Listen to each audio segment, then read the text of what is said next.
Hello, Katja. Thank you so much for joining me from Germany today. Hi, Alison. Nice to be here with you. It's a It's really pleasure. it's really nice to see you again, and I'm glad you made the time. So I know you from the Gene Keys. We're both guides in the Gene Keys, and we did a group together, which we don't have to go into all that work, but we got to know each other pretty well for that short period of time. And so it's been a couple years, I think, since I've connected with you. But part of the reason I wanted to bring you on was because when I first met you, you talked about where you were from and some of the stories in your life. And I realized I'd never met anyone with a story like that. So you were raised in East Berlin. And how long were you there?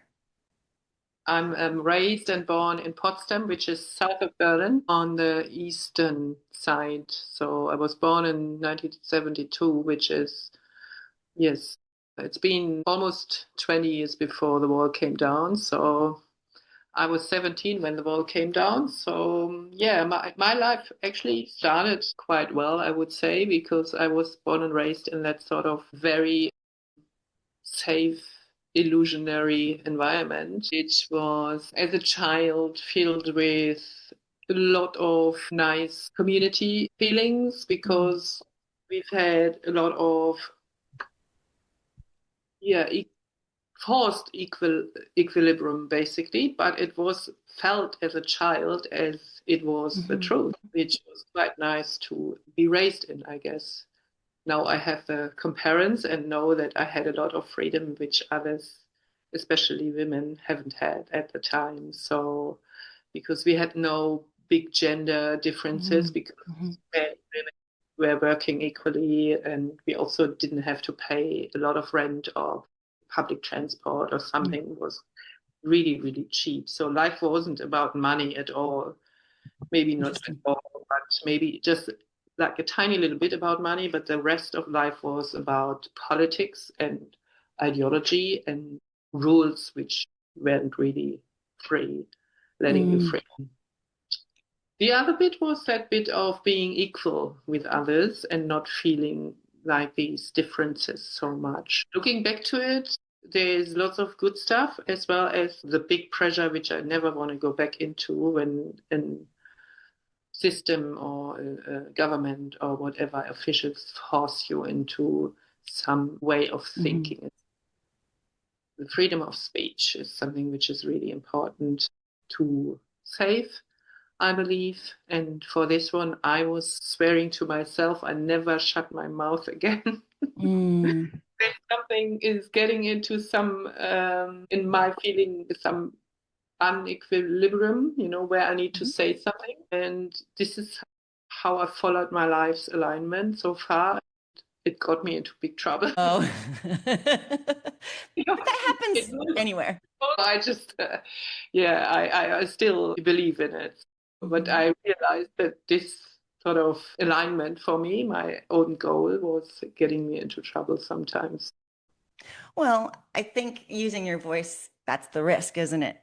Anyway, I mean, I was Yeah. thinking about like all of the people who, a lot of our heroes use their voices, and unfortunately, yeah, a lot of them did get in trouble. But thank goodness they use their voices for us, you know? But that was another thing that hit me. I remember when I talked to you about this before, you said, yeah, I wasn't raised in patriarchy. And it hadn't really connected with me until then that that was a possibility even in this lifetime that we're in. And it was so fascinating to me because I guess being on this side of things with the Cold War, I'm just a little older than you. So I would have been graduating from high school around the same time as the wall came down. Again, about ideology when you're young and you're trying to figure out what's going on in the world. And over here, we've been raised with this idea, at least in my generation, all the movies were all about like, are we at war with Russia, or it's about the Holocaust, or it's about, the Cold War between these communist states. And there's so much in the mythology that we were given during that time. which is actually really weird right now because I'm like, didn't we all get these movies? And now you're saying it's something else. So when you said something about the illusory life, I get that too, even from here. But anyway, I'm saying that because what I never got to have was someone who lived there to talk to. All I could imagine is what they showed me in the movies and what they taught us in school and what, you know, what the politics of the time were teaching us here.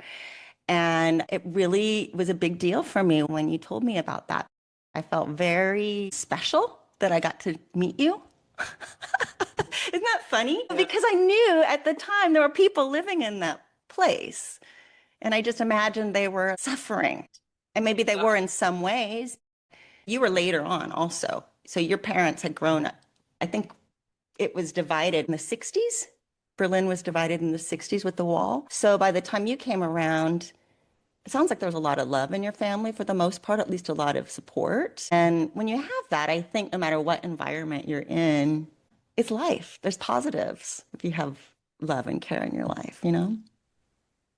Yeah, for me also, I can see both sides. So we have been also informed about the Cold War, and it was a big issue, and the Mm. friendship with the Soviet Union at the time was forced. So there has been this part, where we Yeah. implemented with the other side of Yes. coming out of this system. We fled 4 days before the wall came down because my parents wanted us to grow up freely and talk about our opinions and just be able to travel and do all this stuff. So they decided to do the fleeing just because of us kids in general, to get us these opportunities, which also says that they really truly loved us. I And think so, yeah. And they saw things in you probably that they knew would be supported if you had more opportunities. exactly, yeah. But at the same time, when coming in this age, you just said just before high school was finished, you have that mental, in the gene keys, I have the 45th gene key in my IQ. So it tells me a lot about my experience of dominance in the former GDR. And then coming out of this, experiencing the next 4 years in West Germany, where there was a numbed down way of saying your own opinions or engaging in politics. Mm. I remember there was the Gulf War and there was lots of stuff around the oil and, suffering because of Mhm. oil. Mhm. And so as I said, I swear to myself, I want to open my mouth. I went there. Yeah, I was thinking, this is so good. Now I can say all this stuff. If somebody is hearing it, the wrong person, then my whole career is cut down. Yeah, you can get canceled. Exactly. Mm. So I was feeling this freedom to come there and to say this. And then I realized at the time I was in a small town and there was only a handful much older people from the 70s, basically, standing there and demonstrating against the Gulf War. And people were harassing and shouting at us who passed by, why are we doing this? So for me, Mm. highly traumatic. The first experience was like to have that freedom of saying what I think, I believe in. And Mm. then these people who had this freedom for all the time don't bother about saying something, pinpointing to people who say something. So how this was now finding its own journey for me is, still saying what I think, but more considering when and how it is really necessary to say, which also resonates with my life's work, the 60-second gene key. I think they So call that reading the room, right? Where you're like, are these people the people that I can say this to? Or is it going to fall on deaf ears? That's hard. We're having a lot of that here now, even though it's the same country. And I think it's really timely to be talking about this with you because I'm getting insights about sort of the binary that we live in. Because you went to, I guess, West Berlin when you left. And I mean, you guys all came from a lot of the same relatives, I'm sure, a lot of the same lineages. I mean, at some point it was one area that wasn't as divided. They might have had different jurisdictions, but Like once upon a time, we had a civil war here that I don't know if it really fully ever ended, but we don't have a dividing line. So people are kind of mixed all over the place. And then in times when there's really heightened, strong opinions of one or the other, it feels like we don't even belong in the same country. And it's really painful to realize that disunity, we're called the United States, but it's not that united. And here you are explaining in my lifetime, same age as me, explaining your experience of living one way and then going across the street and having it completely different it's really profound to me. But you did figure it out. So what happened after that first 4 years of getting used to things? Yeah, there was a part in me wanting going back. I wasn't ready to go over to West Germany. We haven't fled to West Berlin, but we fled through the whole country, Czech Republic, and then over to Mhm. the Bavaria side of Germany. And Czech South. Republic was also going through around the same time a regime Yeah. change too, right? At the border, they have been very angry because they were kind of envying us to be able to go to another Mm. West country. So, I mean, the basic shadows and gifts of the people, they are always the same, whatever Mm. you.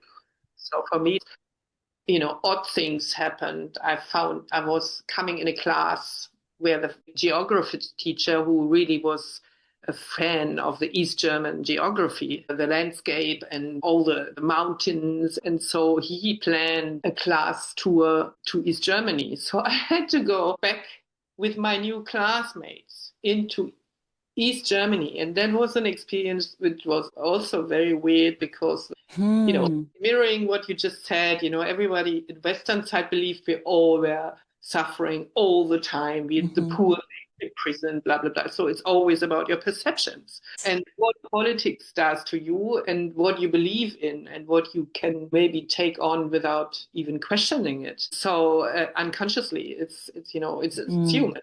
So we went there, and then my classmates were kind of going to the East German people and going like, "Oh, here you can have two mark," and kind of being poor things. And I Hmm. was so embarrassed. And then they were complaining about food which was given to us because it wasn't Coca-Cola, and it was like East German Coke. And that was totally different taste. I can see the difference, and I would say, okay, the West German stuff was really better, but still, this is a way of treating people. Yeah. Or Yeah. You're learning and should be respectful about what you're learning. my class teacher, I felt so embarrassed because I just couldn't handle it, going back and then Mm. having classmates who had this kind of superiority, which was making me feel really weird. So that was one experience. And then also there was a south north difference, I guess, between not even Eastern and Western Germany, because I was 17 at the time and had a lot more freedom from my parents than the Mm. kids over there. They had to go home before 12 o'clock. They weren't allowed to do anything. So I was kind of bored because I was 4 years further down the road, even though the same age, in responsibility for sure. There was a huge developmental gap to Mm. bridge. That was also interesting. And Mm. then later down the road, I was realizing that my friends over in East Germany have been changed so much. The wall came down and the whole world was dissolving, basically. It's a whole way of living was dissolving in 1 second, Mhm. Mm. basically in one day.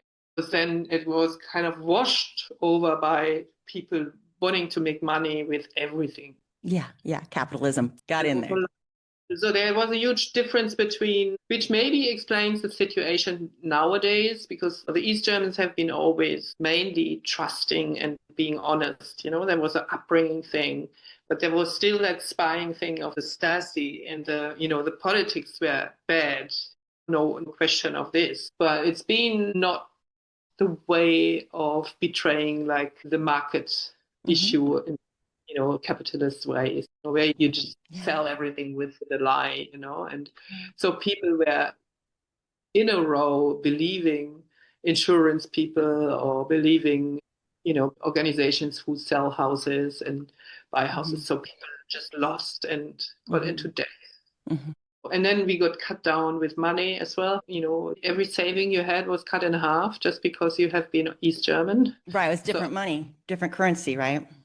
exactly. But, still, it's been a lifetime saving for many people. And Sure. then somebody tells you this is only half price worth, for It's, whatever reason. I don't care. This is my savings. yes.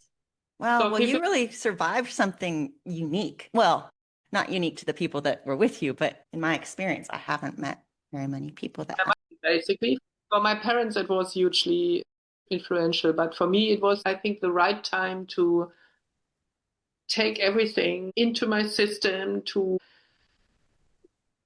get a more broader perspective of everything. So because now seeing the US coming into some sort of politics in that way, it kind of is a reminder. It brings me back to my inner alignment, what I want to live, who I want to be, what I want to serve here on this planet. And this is the same here with the right-wing parties or the Ukrainian Russian war, where there is an imbalance as well in I don't want to give any side right. But I we don't. can see that. We can see that there's just, it's very much these extremes at the moment that are coming back into power or not, What I'm getting from you, which I find very encouraging, is you're someone who knows how to do this.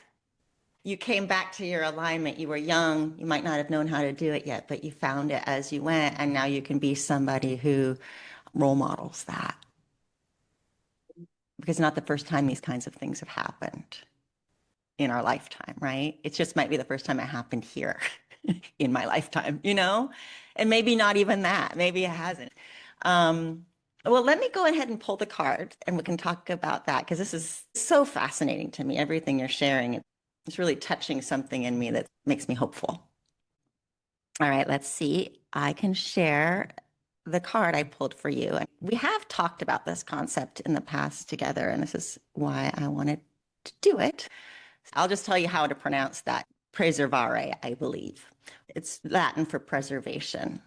So if you can describe for the listeners what you see, and then I'll pull up the description. I don't know if my English is enough, but I can see like a love container, which is Hmm. blue, and there's it could be one of these. They are the Australian wolves. It could be one of these wolves. But this one is kind of squeezed into that love container, so it might even get out of it. And Hmm. I can see it being not uncomfortable in that situation. And also the emanating light from it. So there is something to be held in the container, which is bringing light into the outer space, the aura. Hmm. So it could be also containing different things, but preserving the love which is emanating outside. Beautiful. Yeah, you saw something in it that I hadn't seen yet. A little living creature in there, a little dog. And I guess it does look like that now that I look closer. It's so fun to hear someone else describe something because I see things that I didn't see even though I made it. Which is basically the whole point of this conversation so far. There's so many things you don't see. You only see one perspective of it. All right, I'll read it. Preservation is about continuity. It's about protecting the things we value. We preserve the things we love. We're drawn to the old, the traditional, the ancestral, but not in a staid way, but because there are things that have deep value from our past that are really worth nourishing for future generations. And that's by Richard Rudd, who wrote the Gene Keys. I love that statement. The Latin word preservare means guard beforehand. We do that with food, flowers, trees, memories, traditions, and even our ancestors, safeguarding them into the future in a more sustainable form. Now, this is a little canopic jar, containers that were used by the ancient Egyptians during the mummification process to store and preserve the organs of their owner for the afterlife. We collect photographs, bake old family recipes, and maintain altars in homage to our loved ones who have passed. Remembering is sometimes the greatest honor of all. No one wants to be forgotten. What memories do you value most? Which voice from the past do you need to hear again? Is there a dream on the shelf that needs a revisit? These are all inside of you. We are what we love. So I know that we've talked about preservation because it is actually one of the Gene Keys gifts, and you have that in your chart. But thinking of you as someone who was in a different, completely different system with all those stories and then left, can you relate with how you preserve your past, even as you go into a completely different world? I'd like to hear some of your thoughts. That's a very interesting question and really sparks things in me. So yeah, I had a thought when you were talking about what I preserve. I was already asking myself this question. So I think it's my teaching with the kids. And, I am a teacher and also a Gene Keys guide and coach. And both of these professions, they capture one thing. It is about coming into the true authentic self for the reason of finding unity in humanity. Mm. I want to enhance in teaching and also in coaching that people, first of all, unite with themselves and then become this person who they meant to be. And then also finding ways to community, which means having the ability to understand or even to ask for the other one's perspective. It's a communication skill, but also it's a alignment which you can only gain when you have known yourself for, say, maybe 70% or something. So it's better to know yourself and love yourself and accept yourself than when you don't, you do a lot of stuff unconsciously without knowing what the other. Yeah, our boundaries are kind of mushy, aren't they? I know from my own history, it took me a long time until I got there. So where I feel that this is imbalance, this is not in equilibrium. It's not imbalanced anymore. Yeah, so I want to preserve the feeling of unity, which was in East Germany artificial and dominant. But as a child, which was the most time I lived there as a child, I felt this, the magic about community. It was forced, but until I got to know that this was forced and had its shadows, I felt this, you know, which also is interesting to talk about this because that means when you are in a system where something is dominant, then the children, they feel this is their word. So Absolutely. they kind of absorb that depth of intimacy which comes with the forced system, and which is not always good, but it says something about the responsibility we have as adults. Yeah, and also just shows the survivor spirit of humans. You might not like the way things are at home, but you don't know any other way. And then at other times, you might love the way that things are at home and you don't know another way. But it's just what it is when you're a kid. You're just absorbing it all, which is another kind of teaching that we go into with the Gene Keys too, is that the first 7 years of your life, and then the next 7 years, and then the next one are all different points of development. And that's actually one of my favorite parts because I'm really interested in inner child work, and we have more than one inner child, right? There's so many stages. But the first 7 years is about your purity in the world. You're just a pure little slate. So whatever kind of shadows are coming into our lives at that point are from our environment. We're just learning how to be in the world, which shines always from the heart. We always have that innocence inside of us that has been influenced by other things. And then eventually you get to this point where you have to realize, I got to let go of some of that conditioning and get back to who I was meant to be, right? Yeah, and for sure, I had this opportunity even as an adopted child. I have had these parents who really wanted to make me feel loved. So what they did was they have been profoundly honest with me about everything and with my brother, so about the adoption and also about the way we live in that system, that East German ideology forced system where it wasn't allowed to speak about things. Otherwise, you would have some sort of consequences which would really influence your whole life. Like what would And happen? I knew if I didn't say the right things, I will not be able to study. Okay. I wouldn't be allowed to study. I Kind of wouldn't pass. blacklisted. Yeah. So, and it was quite common when people had contact with the West Germans, they wouldn't get into the studies. So I said in my school, I said I want to become a Russian teacher, and nobody wanted to become a Russian teacher at the time. I knew I had to say this, you know. This is also what you said about the survival mode of humans. Humans learn how to adjust to systems and find their own little doors to become more free. And basically, humanity wants to become free. So, and there is that pressure which comes from outside and pushes you into a direction, you know. So, Yeah. systems like very, very dominant systems, they want to not have creative people. Why don't they want to have them? Because they spark Right. They make people think differently about things or get their passions. that developmental urge which everyone has in its genes, you know?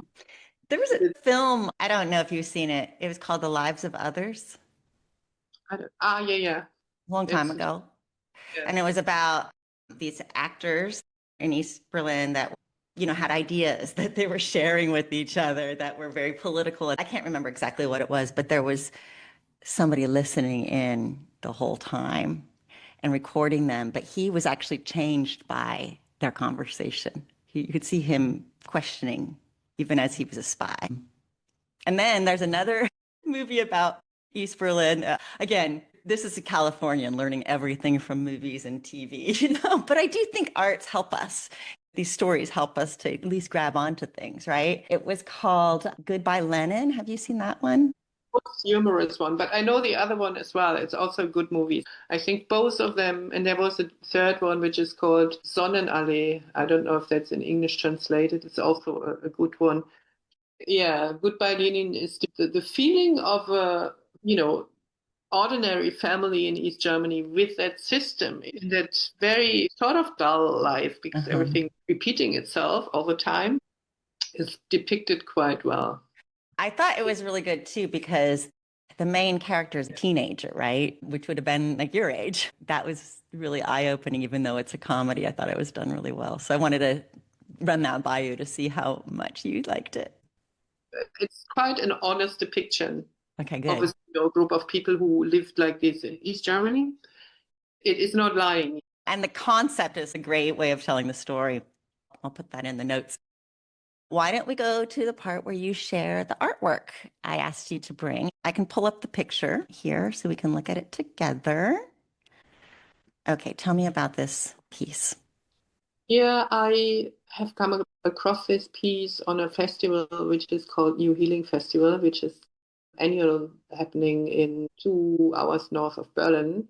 But nowadays, this festival is quite international, so people come from lots of places and gather for a week. So it's a festival where you kind of enter into a community wave, which is created by people who are doing workshops.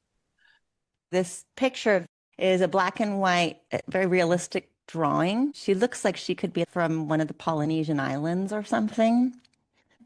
And then there's all of these flowers around her and fruit. Looks like she could be juggling, maybe. It doesn't really matter. It's just sort of coming in and out of her. I love it. It's just beautiful. And then the gaze of the woman's face is so calm. Even though she's really small on my screen, I still feel like she's looking straight through me. For me, she emanates sort of everything a woman can be. The woman can be feminine, which is done by this huge sort of plant-like flowering Mm-hmm. head. It's coming out of her inner wisdom every woman has or can be discovering in herself. Yeah, and also this male part where I can see her hands. Boyfriend, whatever you call them with a big belt, like a cowboy pant. How she sits there is also Yes, the way she's sitting with her legs spread a little bit is a way that we, man spreading that sometimes we see, unfortunately. It shows a stance of comfort in herself and sovereignty and just taking up space without pushing it on anyone, just being comfortable in the space she's taking is what I see. yeah, exactly. Nothing hiding, so it's Mhm. transparent. Mm-hmm. and also focused and powerful, I think. She sits there like a queen, basically. It's so beautiful. So who's the artist here? Can you? Guy who was at the New Healing Festival presenting his artwork. You know, there are little stalls you can go around, but these people are always aligned with the heart opening space, which that festival is creating. You know, it's a communal heart opening, self healing field where you enter like a magic world, basically. Really a nice festival where people are so aligned with themselves and present their own Mm. things. So workshops are very conscious oriented, and he was presenting visual art, which was lot of colors, lots of spirals with neon colors, and then there have been two or three little drawings, and one of them was this, and I really felt the pull towards that. It's just gorgeous. Yeah, thank you for introducing him to me. I'm going to go check out more of his work. Oh yeah, I love that one. And I was wondering where he got this from because it was so the opposite from the other stuff he created. So it's been interesting to see his range of artwork. Hmm. I love also the coincidence that I chose that black and white drawing and the topic we talk about, the East German and the West German part, and you know, East Germany in general compared to the capitalist sort of way of life was more black and white. I don't know if you've seen that in the films, you know, that the little streets have been quite gray. Well, this is a little off topic maybe, but I found out a few years ago when I started kind of playing around with my ancestry, not digging into it a little bit more, that I have a German ancestor. He married a Dutch lady, and then they came over. I didn't know that I even had anything besides like English because I did the DNA test thing and it didn't show this. But I found a family name and I started following it. And yeah, it's been really interesting. It's like that got knocked out. Nobody told us that. People forgot to tell us. You had to really dig back into the history to find these people. And so for me, even talking to you about preservation, going back and finding his story, and they're told you can find these things. Some of them are written down. Yeah, it just kind of goes back to that preservation of these people that had such different stories than what we have now, but they're still kind of part of us. Maybe that's my interest in you, you know, that there's some kind of DNA of my great, great, great, great, great grandfather wanting to check in, like, what happened to that country? And then I get to find out for him. You know, my great grandpa, he was emigrating to Argentina. Also, my other side, my true blood side, is hidden from me, so I don't even know. So it's interesting to see what my mind draws in or my whole system draws in. So I'm feeling familiar with the indigenous people in Australia, Oh, even yeah. though I have just found out in ancestry there have been people from my lineage immigrating to Australia. It's not just you that had a thing for it, it's something in your genes.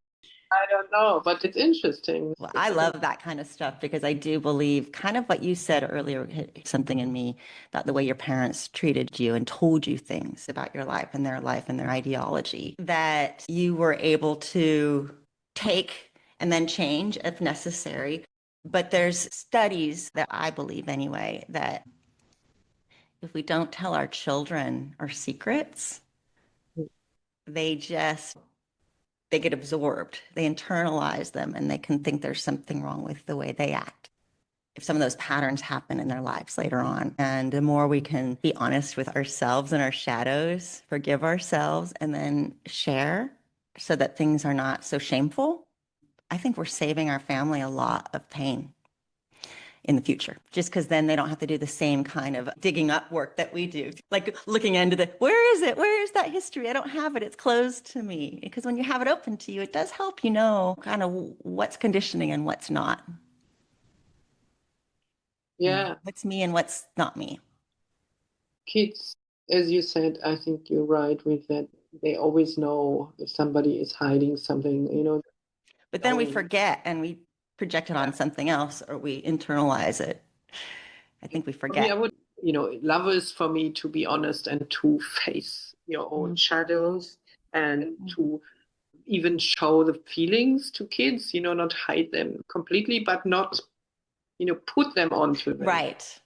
Between showing your feelings and making others suffer from your feelings. My experience is not that good because my parents perceived me as very sensitive, even though I found out that this is only a human design. When you have an undefined emotional chakra, you get all the emotions from others and amplify them. And since I know this, I know why I felt so weird about being overly emotional. It was other people's emotions that were triggering it. Yeah, but it's funny to know that now in my age and now after having worked through all this, also about the history, because everything kind of finds its own way now. Now I have to perceive the same things again in my country now, what I have experienced in a different way in my younger life. So it's getting in this direction in some ways because we have a global change coming up, which is a change of humanity internal, but also change external. So I can see how much it matters how you perceive to be loved.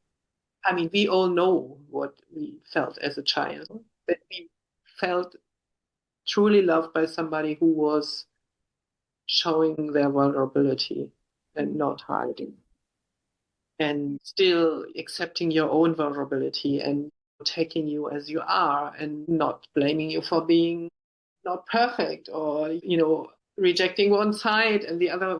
This is all normal, but I think the love needs to be honest and transparent. So there is that huge courage we all need to show who we are. The word courage comes from the word heart, right? And back to this picture one more time. The way you described it, a little differently than the way I described it, was all the love. There's a lot of little scratches and writing on it, but you can see that it says love all over it. To me, that you picked up on that initially was really interesting because it really does show that's what you're trying to preserve. Bring it all down to that. If you're going to take something into the future with you and you can only take a couple things because your family's fleeing the country, you got to take the things that mean the most to you. And now you're embodying that in your life.